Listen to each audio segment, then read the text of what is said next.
मौसम मौसम की बात कर रही हूँ, कितना खूबसूरत है ना। गर्मी भी नहीं है और ठंडी है हवा, धूप है, तपिश नहीं है, हवा है लेकिन धूल नहीं है। दोबारा तुमने कोई इस तरह का लफ्ज मुंह से निकाला। इस घर में रहना है ना तो इज्जत से रहो, इज्जत से। की तुम्हारी बहू पर नजर है, जबान संभाल के बात करो। तुम्हारी जो लाडली बहू है ना, जरूर कोई गुल खिलाएगी। इज्जत की धज्जियां कोई और उड़ा रहा है, क्या तुम मुझे रही है। घर में मेरा रुतबा अब तुम याद रखना, भूलना नहीं। मेरी और जावियार की शादी होने वाली है बहुत जल्द। खबर आज का दिन बना दिया आपने मेरा। वाह वाह वाह, क्या जबरदस्त खबर बताई आपने भाई, वाह मजा आ गया। जावियार सोहा को पसंद करता है मगर अब उसको छुप छुप कर देखने भी लगा है और ये हरकत करते हुए जावियार को देख लिया है जरका ने। और जरका इतनी मुंह फट है कि वो खामोश रहने वाली बिल्कुल भी नहीं है।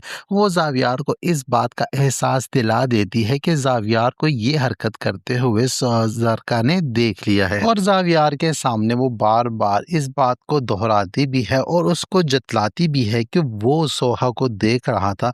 मगर जावियार ने ऐसी हरकत तो की होती है। जावियार के पास जरका की बातों का कोई भी जवाब नहीं होता। जावियार जब सोहा को देखने में मसरूफ होता है और सोहा की खूबसूरती में खोया होता है तो जरका पीछे से आ जाती है और जावियार को कहती है कि खूबसूरत है ना।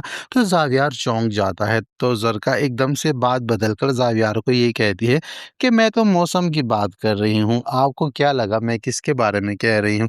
खैर जावियार जरका की इस फजूल बातों का कोई भी जवाब नहीं देता। मगर जावियार अब जरका से अलर्ट हो चुका है क्योंकि जावियार जरका की नेचर को बखूबी जानता है और जरका भी अपनी आदत से मजबूर खामोश रहने वाली तो बिल्कुल भी नहीं है। जावियार से बातें करने के बाद जरका सीधा पहुंच जाती है अम्मा के पास और जाते ही अम्मा को कह देती है कि घर के मालिक की तुम्हारी बहू पर नज़र है।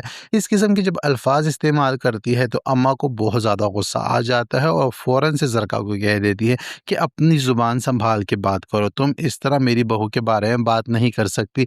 अगर तुम्हें रहना है इस घर में तो तुम्हें शराफत से रहना होगा और इज्जत से रहना होगा। तो जरका भी अम्मा को कह देती है कि जिस इज्जत की बात आप मुझसे कर रही हैं उस इज्जत की धज्जियां तो कोई और उड़ा रहा है। खैर अम्मा उसको फिर से टोकती है और यही कहती है कि तुम्हें ऐसी बातें नहीं करनी चाहिए। लेकिन जरका भी अम्मा को चैलेंज कर देती है और कहती है कि मेरी बात लिख कर रख लो, तुम्हारी बहू कोई ना कोई गुल जरूर खिलाएगी। क्योंकि जावियार जिस हिसाब से सोहा को देख रहा था इस से तो साफ जाहिर होता है कि जावियार अपना दिल हार चुका है सोहा के आगे। और सोहा भी जिस तरह खिड़की में खड़ी होकर जावियार की तरफ देख रही थी तो इससे ये भी साबित होता है कि सोहा भी अब जावियार के बारे में कुछ सोचने लग गई है। तो इस सारी बात की जो खिचड़ी पक रही है इन दोनों के बीच में, इसकी खुशबू जो है जरका ने पूरी तरह से महसूस कर ली है और जरका को यकीन हो चला है कि ज़रूर इन दोनों के बीच में कुछ ना कुछ मामला ज़रूर है।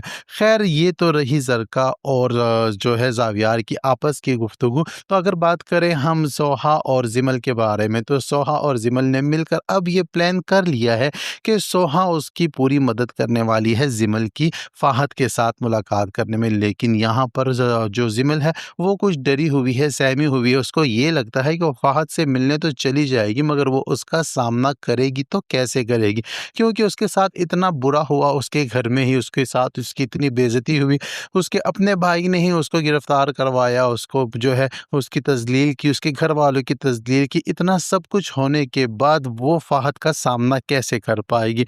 तो सोहा जो है वो जिमल को यकीन दिलाती है और ये कहती है कि प्यार करने वाले कभी इन बातों की परवाह नहीं करते और वो तो भूल भी चुका होगा, वो भी तुम्हारी तरह ही बेकरार होगा तुमसे मिलने के लिए। बस तुम एक मर्तबा हिम्मत करके उसके सामने चली जाओ और जो कुछ तुम्हारे दिल में है वो सब कुछ उसे बता दो। जिमल तो मिलने चली जाएगी फाहद के साथ, लेकिन फाहद के दिल में अब जिमल के भाई से बदला लेने की आग सुलग रही है, क्योंकि जिस तरह से तजलील फाहद की हुई है फाहद ये भूलने वाला बिल्कुल भी नहीं है। फाहद अगर उसकी अपनी तजलील की बात होती तो फाहद इग्नोर कर भी देता, लेकिन जिस तरह से जावियार ने फाहद के घर वालों को, उसके पेरेंट्स को जलील करके यहाँ से निकाला है, ये फाहद भूलने वाला बिल्कुल भी नहीं है।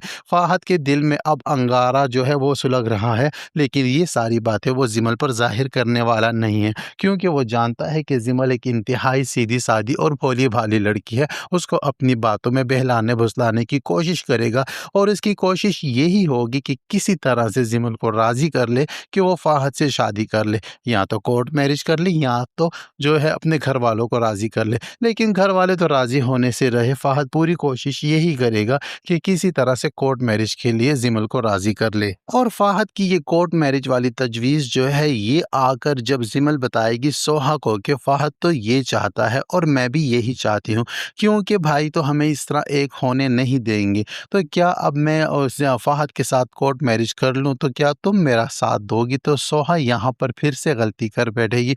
वो बजाय जिमल को समझाने के वो उसका साथ देने के लिए तैयार हो जाएगी, क्योंकि उसको राफे से बिछड़ने का इस कदर गम है कि वो ये चाहती है कि दुनिया में चाहे जो भी प्यार करने वाला हो बस उनको मिलवा देने में ही सवाब है, और उस काम को सवाब समझ के करेगी और यहाँ पर वो फिर से जिमल का साथ देने का वादा कर लेगी।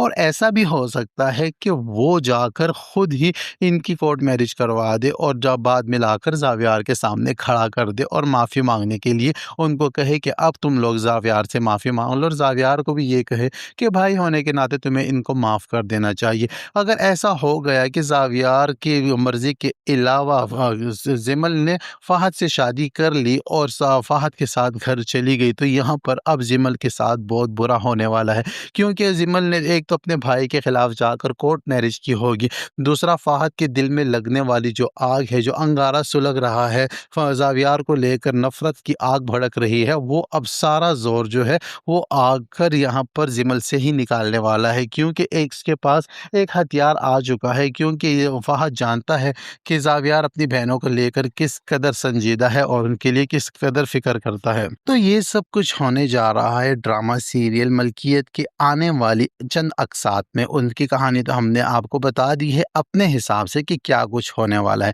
आपको क्या लगता है जो प्रेडिक्शन हमने पेश की है क्या ऐसा होगा, या फिर आपके ख़्याल में कहानी कोई और मोड़ इख्तियार करेगी? अपनी राय का इज़हार कमेंट सेक्शन में ज़रूर करें। वीडियो पसंद आती है तो वीडियो को लाइक और चैनल को सब्सक्राइब करना हरगिज़ ना भूलें।